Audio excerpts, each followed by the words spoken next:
درس الصوت انتهى. ننتقل إلى الدرس الثاني وهو الطبيعة الموجية للضوء. بالنسبة للضوء عندنا ايه هو الضوء؟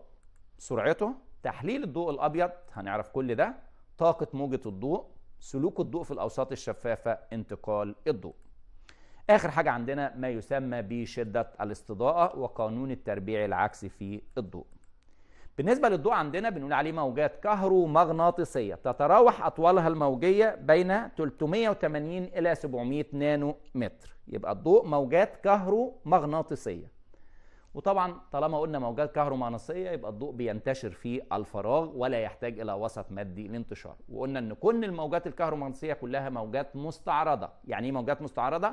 بتهتز فيها دقائق الوسط في اتجاه عمودي على اتجاه انتشارها. سرعة الضوء عندنا بنقول عليها هي المسافة التي يقطعها الضوء في الثانية الواحدة، وتصل سرعة الضوء في الفراغ إلى 3 في 10 أس 8 متر لكل ثانية. يعني سرعة الضوء تعادل 300 ألف كيلو متر في الثانية الواحدة. ده سرعة الضوء عندنا. يبقى إما 3 في 10 أس 8 متر لكل ثانية أو 300 ألف كيلو متر في الثانية الواحدة. ده سرعة الضوء. طبعا سرعة كبيرة جدا بالنسبة لسرعة الصوت. النقطة اللي بعد كده لو جينا عندنا بالنسبة لتحليل ضوء الشمس الأبيض. ضوء الشمس الأبيض مكون من خليط من 7 ألوان تسمى ألوان الطيف السبعة. لو سقط الضوء على منشور ثلاثي زجاجي بيتحلل إلى ألوان الطيف السبعة. أقربها إلى رأس المنشور هو الضوء الأحمر، وأقربها إلى قاعدة المنشور هو الضوء البنفسجي. الألوان بالترتيب أحمر، برتقالي، أصفر، أخضر، أزرق، نيلي، بنفسجي. دول 7 ألوان موجودين عندنا بهذا الشكل. لما بتحرك من أعلى إلى أسفل بيقل الطول الموجي ويزداد كل من التردد والانحراف والطاقة. يبقى أنا دلوقتي لو نازل من الأحمر رايح للبنفسجي إيه اللي بيحصل؟ تعالوا بينا اما نشوف كده أهو. ده منشور الضوء بيبدأ ينكسر هنا ويخرج كده، ده الضوء الأحمر. وآخر واحد عندنا البنفسجي. لما بنزل من أعلى إلى أسفل بيقل الطول الموجي. يبقى هنا الطول الموجي بيقل. الناحية التانية عندنا بقى بيزداد 3 حاجات بيزيدوا عندي. بيزداد التردد ويزداد الانحراف وتزداد الطاقة. يبقى ال3 دول بيزيدوا. يبقى هنا أكبرها طول موجي هيبقى الأحمر، أكبر الألوان طول موجي، والبنفسجي أقلها طول موجي. أقلها ترددا يبقى الضوء الأحمر أقل تردد، لأن التردد بيزيد كل ما بنزل التردد بيزيد. وأعلاها ترددا وأكبرها طاقة هو الضوء البنفسجي. تعالوا ما نشوف عندنا بالنسبة للضوء الأحمر عندنا على الشاشة. بنقول أقربها لرأس المنشور وأكبرها طول موجي وأقلها ترددا وانحرافا وطاقة. ده بالنسبة للضوء الأحمر اللي موجود عند رأس المنشور، دايما بيبقى موجود فوق. الضوء البنفسجي اللي موجود عند قاعدة المنشور بنقول عليه أقربها لقاعدة المنشور، هنا أقلها طول موجي وأكبرها ترددا وانحرافا. ده بالنسبة للضوء البنفسجي. طاقة موجة الضوء عندنا في عالم اسمه ماكس بلانك. العالم الألماني ماكس بلانك أثبت أن طاقة كمة الضوء أو الضوء مكون من كمات من الطاقة تسمى فوتونات. يبقى هنا قال أن الضوء مكون من كمات من الطاقة. هذه الكمات أطلق عليها اسم فوتونات. وقال أن طاقة الفوتون بتتناسب طرديا مع تردد موجة الضوء. طاقة الفوتون تتناسب طرديا مع التردد. يبقى هنا نشوف الكلام اللي بيقول عليه. بيقول لي طاقة الفوتون تتناسب طرديا مع التردد. يعني إيه؟ يعني كل ما زاد التردد زادت الطاقة. الطاقة بتاعتي بتزداد. يبقى هنا ده زاد وده زاد، يبقى إذن العلاقة علاقة طردية. احنا عندنا قلنا ان الضوء الأحمر أقل تردد، ده اللي هو مين؟ الأحمر. الضوء البنفسجي أعلاها تردد، يبقى الأقل تردد هيكون إيه كمان؟ هيكون أقل طاقة. يبقى الضوء الأحمر أقل طاقة، والضوء البنفسجي أعلاها طاقة. علل لما يأتي. طاقة فوتون الضوء الأحمر أقل من طاقة فوتون الضوء البنفسجي. ليه؟ لأن تردد الضوء الأحمر أقل من تردد الضوء البنفسجي. ده عندنا بالنسبة لطاقة الفوتون.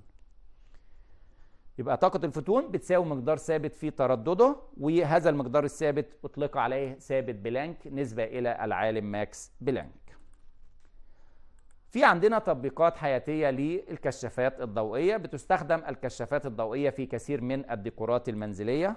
رقم 2 بتستخدم في إبراز اللوحات الفنية، دايما تلاقي في سبوتات كده بإضاءة معينة على لوحة معينة عشان تبرز فيها الجمال اللي فيها. رقم 3 استخدام مصابيح الزينة في إدخال البهجة والحيوية على المكان. لو عاملين عيد ميلاد أو بيبقى فيه فرح أو في أي احتفال، دايما بتلاقي فيه أضواء بألوان مختلفة. آخر حاجة عندنا بنستخدم الأباجورات في تركيز الإضاءة وقت القراية أو وقت المذاكرة، ودي أفضل طريقة. إن أنت لما بتذاكر دايما يفضل إن يكون في أباجورة ويكون الضوء مسلط على الكتاب مش جاي في عينيك. هو ده أفضل طريقة للمذاكرة. يبقى أباجورة موجودة على المكتب بتاعك، الضوء متسلط على الكتاب، مفيش ضوء جاي من فوق أو جاي في عينك، لا، هو الضوء كله مركز على الكتاب.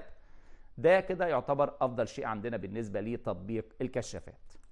سلوك الضوء عندنا في الأوساط المادية المختلفة. يمكن درسنا في الصف الخامس إن الأوساط المادية بتنقسم إلى 3 أنواع: وسط شفاف، وسط معتم، ووسط نصف شفاف. إيه معنى كلمة وسط شفاف؟ وسط يسمح بنفاذ الضوء من خلاله ونرى الأجسام خلفه بوضوح. زي إيه عندنا؟ زي عندنا الهواء، في وسط أهو، في هواء بينك وبين اللي قاعد جنبك، أو في هواء بيني وبينكم، ومع ذلك كلنا شايفين بوضوح وكل حاجة واضحة لينا. يبقى هنا ده بنقول عليه وسط شفاف. الماء النقي يعتبر وسط شفاف. الزجاج، بس الزجاج الشفاف يعتبر وسط شفاف. ليه؟ لأنه يسمح بنفاذ الضوء ونرى ما خلفه بوضوح. وأكبر مثال على ده حوض السمك اللي موجود عندنا. لو بصينا في حوض السمك أنا شايف الإزاز، شايف المية، شايف السمك اللي جوه، وشايف التربة اللي محطوطة تحت الصخور والحاجات دي كلها. يبقى هنا ده بنقول عليه وسط شفاف. ليه؟ لأنه يسمح بنفاذ الضوء. النوع الثاني بقى العكس، اللي هو وسط معتم. يعني ايه وسط معتم؟ وسط لا يسمح بنفاذ الضوء من خلاله ولا نرى ما خلفه. زي عندنا زي الحيطه اللي موجوده وراك، لو انت بصيت من ورا كده هل هتشوف مين اللي ورا الحيطه؟ لا. يبقى الحائط زي الخشب، زي الجلد، جلد الانسان، لو انا بصيت على جلد كده هل اشوف ايه اللي تحته؟ لا. ليه؟ لانه وسط معتم. الكرتون وسط معتم. ليه؟ لانه لا يسمح بنفاذ الضوء ولا نرى ما خلفه، ما اشوفش اللي وراه. النوع الثالث عندنا بيجمع بين الاثنين عندنا، وهو الوسط نصف شفاف، او يقولوا عليه شبه شفاف. وسط يسمح بنفاذ بعض الضوء ونرى ما خلاله او ما خلفه بوضوح اقل. العسل الاسود ماله؟ وسط معتم. ليه؟ لانه لا يسمح بايه؟ بنفاذ الضوء من خلاله. علل لما ياتي، لا يمكن رؤيه الشوائب الموجوده في العسل. ليه؟ لانه وسط شفاف لا يسمح بنفاذ الضوء. بزيادة سمك الوسط الشفاف، يبقى أنا عندي وسط شفاف، بس كل ما زاد سمكه بيحصل إيه عندنا؟ بتقل وضوح الرؤية. وزي ما قلنا عندنا تجربة بسيطة جدا، هات كيس بلاستيك شفاف حطه على الكتاب بتاعك، هتلاقي القراءة أو عنوان الكتاب باين. طبق الكيس وخليه 4 طبقات أو 5 طبقات فوق بعض وحطه على عنوان الكتاب، مش هتشوف اللي تحت. بنفس الطريقة عندنا علل لما يأتي، يصعب رؤية الأسماك الموجودة في قاع النيل. ليه؟ لأنه بزيادة سمك الوسط الشفاف بيقل نفاذ الضوء وبالتالي يقل وضوح الرؤية. يبقى دول ال3 أوساط الموجودين عندنا: وسط شفاف، وسط معتم، وفي النص بينهم وسط شبه شفاف. الوسط شبه الشفاف عندنا زي الزجاج المصنفر وزي منديل الورق وزي ورق الكلك. الضوء عندنا بينتقل في خطوط مستقيمة على هيئة حزم ضوئية يمكن التحكم في سمكها. وطبعا في تجربة بسيطة جدا ويمكن درسناها في الصف الخامس الابتدائي وأيضا خدناها هذا العام. يبقى الضوء بيسير في خطوط مستقيمة على هيئة حزم ضوئية يمكن التحكم في سمك هذه الحزم الضوئية.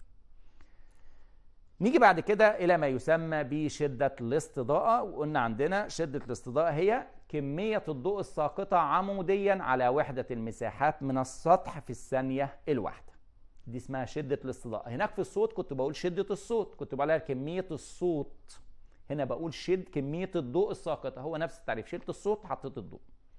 وده بياخدنا إلى قانون التربيع العكسي في الضوء. بيقول إيه عندنا؟ بتتناسب شدة استضاءة سطح ما تناسبا عكسيا مع مربع بعد أو المسافة بين السطح ومصدر الضوء. يعني إيه معنى الكلام ده؟ تجربة بسيطة جدا. شغل الموبايل بتاعك، تعالى بالليل شغل الكشاف. كل ما بقرب الموبايل من الورقة اللي عندي أو الكتاب بلاحظ ان شدة الاستضاءة بتزيد. ليه؟ لان الضوء بيتركز على مساحة صغيرة.